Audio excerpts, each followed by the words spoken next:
In today's video, I'm going to teach you how to create an ellipse in Figma. By the end, you'll know the fastest ways to draw an ellipse or a perfect circle, and how to control exactly how it appears on your canvas. Make sure you have a Figma file open and an empty spot on your canvas ready. The quickest method is using the Ellipse shortcut. Press the O key on your keyboard to activate the Ellipse tool. You'll notice your cursor change to indicate you're drawing a shape. Click and drag on the canvas to draw the ellipse. As you drag, you'll see the shape update in real time. When you're happy with the size, release your mouse to finish the shape. If you want a perfect circle instead of an oval, hold the Shift key while dragging. That constrains the proportions so the width and height stay equal. If you prefer using the interface, you can create an ellipse from the toolbar. Go to the top toolbar and find the Shape Tools icon near the rectangle tool.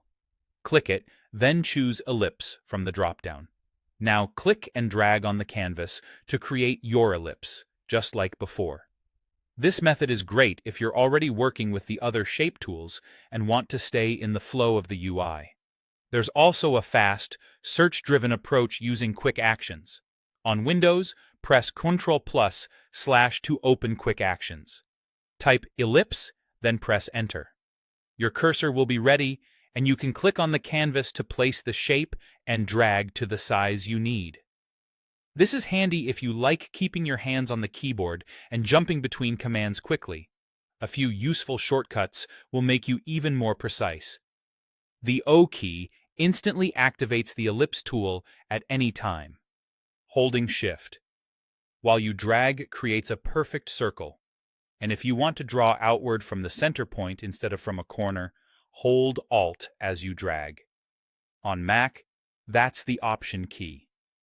This center-out technique is especially helpful when you need a circle aligned around a specific point. After you've drawn your ellipse, you can fine-tune it by dragging the corner handles. Hold Shift while resizing to keep it a circle. You can also adjust fill and stroke in the right-hand panel to change color, border weight, and styling. That's it. Simple, fast, and flexible. Try each method, pick the one that matches your workflow, and use the shortcuts to stay efficient.